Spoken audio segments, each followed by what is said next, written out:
Hello everyone, welcome to Saroj Mishra YouTube channel में। YouTube channel पर आप सभी का बहुत बहुत स्वागत है।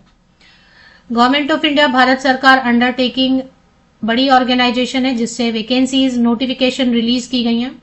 ग्रेजुएट के लिए काफी वैकेंसीज आ रही हैं। ईयर 2024 जाते जाते स्नातकों के लिए काफी वैकेंसीज लेकर आ रहा है। अगर आपकी थोड़ी बहुत भी प्रिपरेशन अच्छी हो तो एक सीट आप पक्की कर सकते हैं। गवर्नमेंट ऑफ इंडिया अंडरटेकिंग जो ऑर्गेनाइजेशन होती है, भले सरकार उसको भारत सरकार उसकी फंडिंग करती हो या नहीं करती हो, लेकिन वो भारत सरकार की नौकरी परमानेंट नौकरी की तरह ही होती है।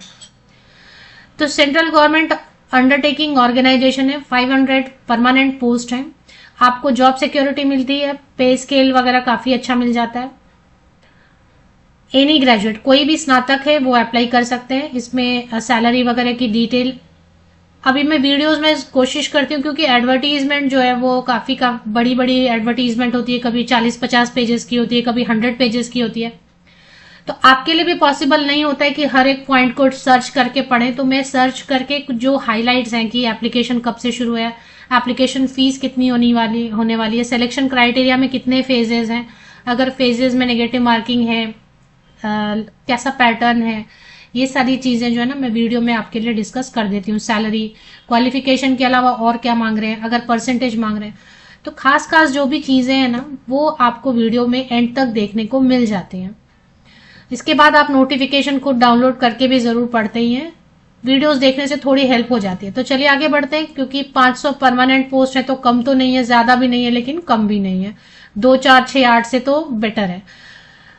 तो चलिए देख लेते हैं आगे डिटेल्स। तो ऑनलाइन रजिस्ट्रेशन की अगर बात करते हैं तो ऑनलाइन रजिस्ट्रेशन जो है वो 17 दिसंबर से शुरू हो चुके हैं। मतलब आज 17 दिसंबर को मैं वीडियो बना रही हूँ। तो 17 दिसंबर से शुरू होकर 1 जनवरी 2025 तक आप ऑनलाइन एप्लीकेशन कर सकते हैं। 2 एग्जाम होने वाले हैं इसमें, प्रीलिम्स होगा और मेन एग्जाम होगा। दोनों ऑनलाइन होंगे। टीयर 1 टीयर 2 के नाम से भी बुला सकते हैं या प्रीलिम्स एंड मेंस के नाम से भी। तो उसकी भी डेट दे दी गई है। बहुत ही पास है एग्जाम, 27 फिक्स है, टेंटेटिव नहीं लिखा है। यहाँ पर आप ध्यान देंगे, टेंटेटिव वर्ड यूज नहीं किया है, मतलब संभावित तिथि नहीं है, ये एग्जैक्ट डेट दे रहे हैं। 27 जैन को इनका, 27 जनवरी को इनका फिक्स है प्रीलिम्स, और 2 मार्च को इनका फिक्स है मेन एग्जामिनेशन। और एग्जाम के 7 दिन पहले आपको नोटिफिकेशन मिलती है, मतलब एडमिट कार्ड डाउनलोड कर सकते हैं। अब वैकेंसीज की बात करेंगे तो लगभग सभी स्टेट में वैकेंसीज है। लैंग्वेज लिखा है, मतलब कि फिर वो लैंग्वेज का एक छोटा सा रहेगा कंडीशन की लैंग्वेज प्रोफिशिएंसी टेस्ट, जिस स्टेट से आप अप्लाई करेंगे वहां की लैंग्वेज प्रोफिशिएंसी टेस्ट आपको पास करनी होगी।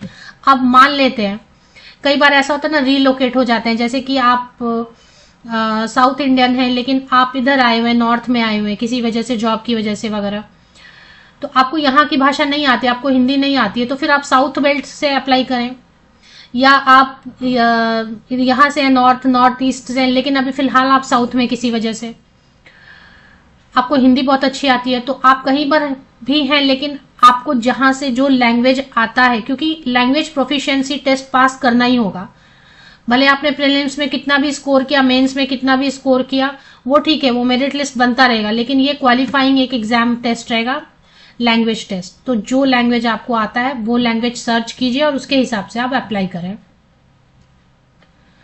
तो फिर पोस्टिंग वैसे ही मिलेगी आपको। तो अंडमान निकोबार में है और आंध्र प्रदेश।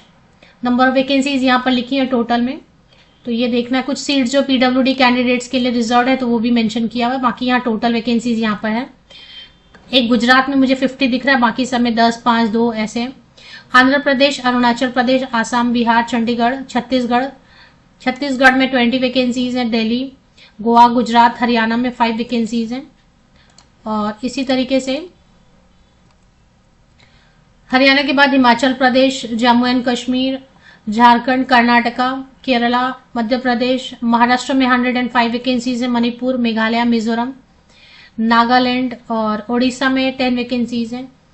पुडुचेरी में 2 वैकेंसीज हैं और पंजाब में 14, राजस्थान में 15, सिक्किम में सिर्फ 1 है, तमिलनाडु में फिर भी ठीक है 40 है, तेलंगाना में 10 वैकेंसीज है, उत्तर प्रदेश में 24 है, उत्तराखंड में 4 वैकेंसीज है, वेस्ट बंगाल में 10। टोटल मिला के 500 वैकेंसीज आपको स्क्रीन पर अभी दिखाई दे रही होंगी। 500 वैकेंसीज कुल मिलाकर है, जिसमें पीडब्ल्यूडी के लिए अलग से दिया हुआ है, वो रिजर्व्ड है पीडब्ल्यूडी कैंडिडेट्स के लिए, वो अलग से दिया हुआ है। ये 500 है, पीडब्ल्यूडी कैंडिडेट्स के लिए अलग से इसी में रिजर्व्ड है कुछ सीट्स। फिलहाल इसकी official website I don't know क्यों क्रैश हो जा रही है, तो मैंने 2-3-4 बार बहुत बार कोशिश किया इनफैक्ट कि इसकी ऑफिशियल वेबसाइट ओपन हो जाए। मोज़िला फायरफॉक्स में ट्राई किया, गूगल क्रोम में ट्राई किया, सभी जगह, लेकिन वो क्रैश हो जा रहे हैं। तो मेरे पास एडवर्टीजमेंट है, एडवर्टीजमेंट से डिटेल्स कवर कर लेते हैं। वेबसाइट जब भी ओपन होगा आप उसकी रिक्रूटमेंट सेक्शन या करियर सेक्शन विजिट कर लेना और आप उसमें डिटेल्स चेक कर लेना।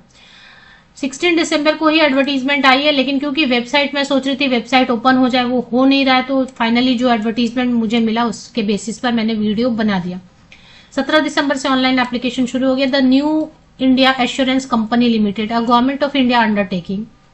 तो देखिए, भारत सरकार ने अगर की अंडरटेकिंग में है तो ठीक है, भले गवर्नमेंट फंडिंग नहीं करती होगी, तो गवर्नमेंट फंडिंग ना करे, लेकिन गवर्नमेंट ऑफ इंडिया भारत सरकार की ओनरशिप है, तो जॉब सिक्योरिटी आपको मिलेगी अगर परमानेंट पोस्ट है। और पे स्केल आपको गवर्नमेंट वाला नहीं मिलेगा, लेकिन तो भी पे स्केल तो देंगे और वो बढ़ता रहेगा, हर साल इंक्रीमेंट मिलेगा आपको। The new India assurance company limited, a leading public sector general insurance company है ये, invites application for recruitment of 500 assistant from open market. Open market मतलब जो भी एलिजिबिलिटी क्राइटेरिया मीट करेंगे वो सभी अप्लाई कर सकते हैं। मतलब ये नहीं है कि ट्रांसफर केस है या ऐसा नहीं है।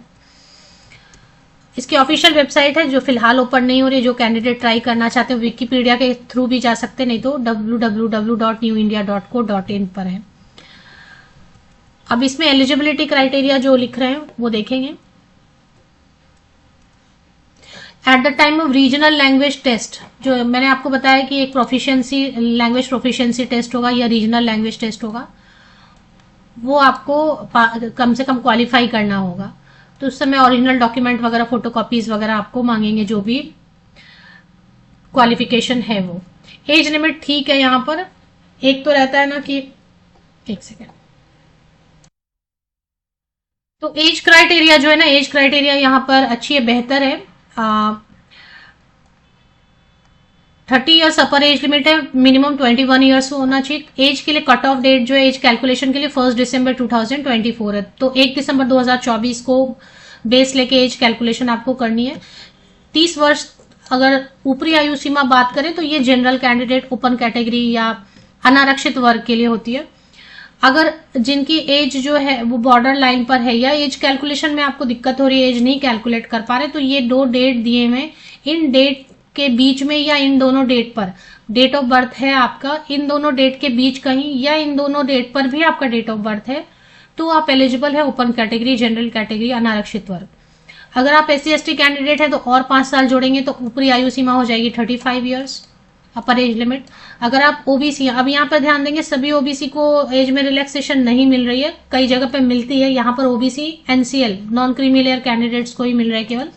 तो ऊपरी आयु सीमा अपर एज लिमिट 33 ईयर्स है। पीडब्ल्यूडी कैंडिडेट को 10 ईयर्स की मिलती है एज में रिलैक्सेशन, तो वो मिल रही है यहाँ पे। एक्स सर्विसमैन और डिजेबल्ड एक्स सर्विसमैन को भी मिल रहे हैं, तो वो देख लें आप। अच्छा, फीमेल्स के लिए कैसा रहेगा? सभी महिलाओं को, सभी फीमेल कैंडिडेट को एज में रिलैक्सेशन नहीं है, लेकिन अगर ऐसी फीमेल कैंडिडेट्स हैं जो विडो हैं या डाइवोर्स्ड विमेन हैं या विमेन लीगली सेपरेटेड है, नॉट रीमैरिड, तो जो महिलाएं विडो हैं या डाइवोर्स्ड हैं उनके लिए एज में रिलैक्सेशन 5 ईयर्स दिया गया, तो मतलब उनके लिए भी हो जाएगा 35 ईयर्स अपर एज लिमिट। अगर आप बात करेंगे कि सभी महिलाओं को छूट है क्या, एज में रिलैक्सेशन है क्या, नहीं, सभी फीमेल कैंडिडेट्स को नहीं है। तो ये है एसेंशियल क्वालिफिकेशन। तो जैसा मैंने थंबनेल पर लिख ही दिया कि कोई भी ग्रेजुएट है किसी भी विषय से, विषय सब्जेक्ट का कोई कंडीशन है ही नहीं। The minimum qualification of graduation in any discipline, किसी भी विषय से स्नातक होना चाहिए। और एज के जैसे क्वालिफिकेशन के लिए भी कट ऑफ डेट है 1 दिसंबर 2024।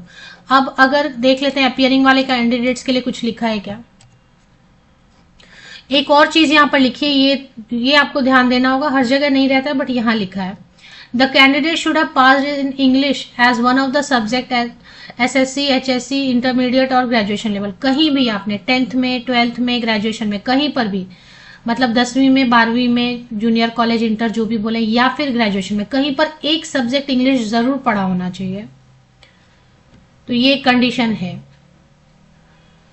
Knowledge of reading, writing and speaking of regional language of the union territory और स्टेट, जहां से जिस यूनियन टेरिटरी स्टेट से आप अप्लाई करेंगे वहां पर जो लोकल लैंग्वेज या रीजनल लैंग्वेज लिखा हुआ है उसको, उसमें आपको पढ़ना लिखना बोलना आना चाहिए, एसेंशियल है। इसके लिए एक टेस्ट लेंगे। Candidate not found to be proficient in regional language test would be disqualified. अब भले आपने प्रीलिम्स में बड़ा टॉप कर लिया या मेंस में, लेकिन फिर भी अगर रीजनल लैंग्वेज फेल हो गए तो आप फेल हो जाएंगे। तो ये क्वालिफाइंग इन नेचर है, इसको क्वालिफाई करना ही होगा। तो मैंने 3-4 बार इस बात को रिपीट कर दिया क्योंकि ये काफी इंपॉर्टेंट बात है। तो अब ये हो गया। अभी चलिए देख लेते हैं कि फीस क्या मांग रहे हैं और अगर किसी को एग्जाम कर रहे हैं क्या। तो प्री एग्जामिनेशन ट्रेनिंग भी देंगे, लेकिन कुछ कैंडिडेट के लिए रखा है। प्री एग्जामिनेशन ट्रेनिंग क्या होता है, मतलब एग्जाम में होता है ना, बहुत लोग डायरेक्ट ऐसे ग्रेजुएट हो जाते हैं तो पेन एंड पेपर मोड में पढ़ते चले आ रहे हैं अभी तक। कई सारे रिमोट एरियाज में होते हैं, वहाँ वाईफाई और इंटरनेट की फैसिलिटी होती नहीं है। तो क्या होता है कि उनको पता नहीं होता ऑनलाइन एग्जाम में कैसे बैठना है। सडनली वो ऑनलाइन, हालांकि बहुत टैलेंटेड है लेकिन ऑनलाइन एग्जाम में नहीं बैठे हैं, तो पहली बार में वो घबरा जाते हैं और इसकी वजह से एग्जाम खराब हो जाता है। हालांकि नॉलेज है, तो ऐसे केसेस को एलिमिनेट करने के लिए कि टैलेंटेड कैंडिडेट को पता हो, पहले से सभी को पता हो कि एग्जाम कैसे होता है ऑनलाइन, जो भी इंटरेस्टेड रहेंगे वो एनरोल कर सकते हैं। उसके लिए प्री एग्जामिनेशन ट्रेनिंग उनके लिए रखा गया है, लेकिन सबके लिए नहीं रखा गया। SC ST OBC non creamy layer and PWD candidates के लिए ही रखा गया है। ये आपको फॉर्म फिल करते समय वहां पर ऑप्शन में आएगा, तो वहां फिल करना होगा कि आपको चाहिए ट्रेनिंग। सिलेक्शन प्रोसेस में प्रीलिम्स है एंड मेन एग्जामिनेशन है और रीजनल लैंग्वेज टेस्ट। प्रीलिम्स भी 100 मार्क्स का रहेगा, ऑनलाइन रहेगा। English, reasoning and numerical ability, तो 100 ऐसे रहेगा। ड्यूरेशन ऑफ ईच टेस्ट और सेक्शन, इसमें मीडियम ऑफ एग्जाम इंग्लिश, तो इंग्लिश में रहेगा। बाकी जितने भी टॉपिक्स रहेंगे वो सब आपको बाइलिंगुअल रहेंगे, इंग्लिश और हिंदी दोनों ऑप्शन मिलेगा। अगर आपको हिंदी कंफर्टेबल होता है तो हिंदी में पढ़ के आंसर कर सकते हैं, इंग्लिश कंफर्टेबल होता है तो इंग्लिश में पढ़ के आप आंसर कर सकते हैं। इसके बाद मेन एग्जाम में आते हैं। मेन एग्जाम 250 मार्क का होगा, 2 आवर्स मिलेंगे। 5 सेक्शन है, reasoning, numerical ability, computer knowledge, general awareness, English language. English तो इंग्लिश में पूछेंगे। देखें, सबके लिए सेपरेट टाइम है, ऐसा नहीं रहेगा कि 2 घंटे का पूरा टाइम दे दिया, पूरा पेपर आपके पास है, ऐसा नहीं है। हर सेक्शन के लिए टाइम अलॉट किया हुआ है। तो जैसे रीजनिंग के लिए 30 मिनट्स ही है, तो उसमें आपको रीजनिंग खत्म करना है। उसके बाद वो 30 मिनट्स खत्म होते हैं, न्यूमेरिकल एबिलिटी का सेक्शन के लिए आपको 30 मिनट्स मिलेंगे। तो टाइम लिमिट यहाँ पे कंस्टेंट रहेगा, आपको हर सेक्शन वाइज टाइम लिमिट दिया रहेगा, ओवरऑल नहीं दिया रहेगा। तो ये ध्यान रखना है, उसमें थोड़ा प्रेशर बनेगा आपके ऊपर। इंग्लिश और हिंदी दोनों ऑप्शंस रहेंगे, आप इंग्लिश में भी पढ़ के आंसर कर सकते हैं। अगर हिंदी से कंफर्टेबल है तो हिंदी में पढ़ के आंसर कर सकते हैं। Each candidate will be required to obtain a minimum total score in the main examination. Candidate qualifying in main examination will be shortlisted and called for regional language test before final selection. No separate, ये qualifying है, इसके लिए marks नहीं मिलेगा। Final selection किसके basis पे रहेगा? Main examination के बेसिस पे रहेगा, और जो आप रीजनल लैंग्वेज क्वालिफाई करेंगे। प्रीलिम्स केवल शॉर्टलिस्टिंग के लिए होगा, जो प्रीलिम्स से छट गए वो छट गए, हट गए। पेनाल्टी रहेगी या नहीं रहेगी, नोट में इन्होंने पेनाल्टी के लिए बोला पेज नंबर 6 पे। प्रीलिम्स एंड मेन एग्जामिनेशन दोनों में पेनाल्टी रहेगा, और पेनाल्टी 1/4 ऑफ द मार्क्स रहेगा। 1/4 मार्क्स जो है ना डिडक्ट हो जाएगा।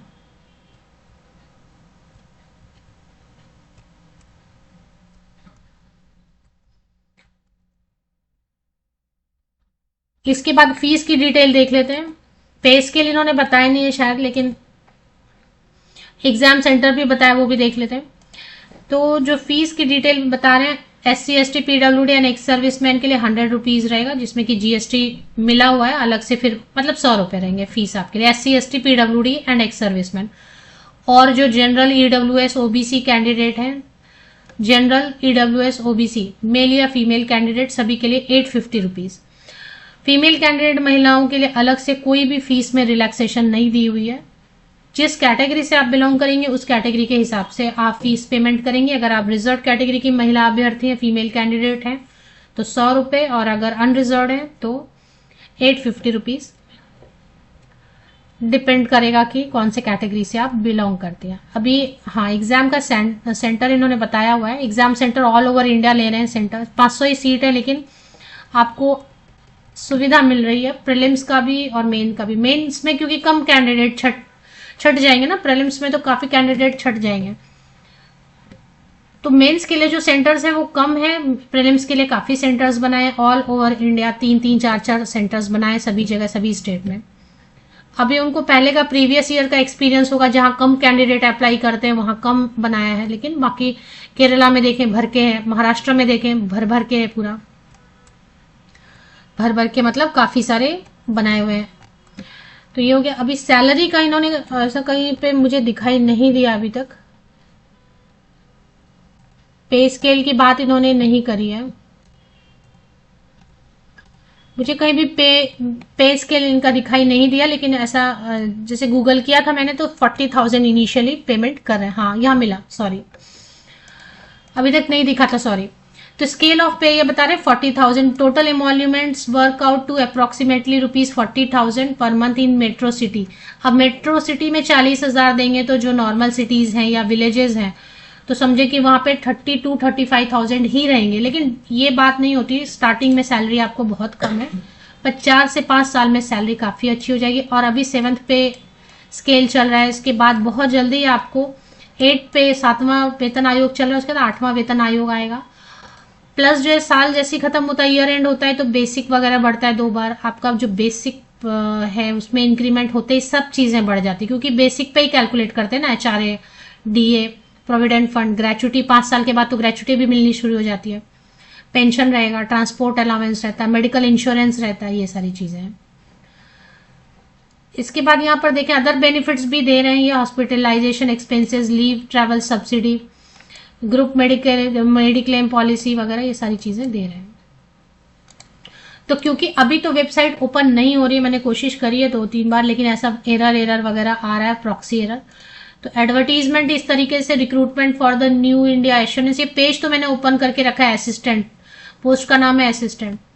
आई होप यही होना चाहिए, लेकिन ओपन नहीं हो रहा है। मैंने बहुत बार ट्राई किया, बट इस तरीके से प्रॉक्सी एरर आ रहा है। या तो इन्होंने रिमूव कर दिया है शॉर्ट टाइम के लिए और ये कुछ थोड़े मोड़े चेंजेस करके अपलोड कर रहे हैं, या फिर आप ट्राई करें लेट नाइट वगैरह, या फिर बहुत सारे कैंडिडेट डाउनलोड कर रहे हैं तो इसकी वजह से भी एरर आ रहा है। तो मोस्टली यही होना चाहिए मेरे हिसाब से, क्योंकि असिस्टेंट तो यही है रिक्रूटमेंट। तो ऑफिशियल वेबसाइट की लिंक तो मैं प्रोवाइड कर दे रही हूँ, लेकिन ओपन नहीं हो रहा है, तो जब ओपन होगा आप डिटेल्स चेक कर लेना।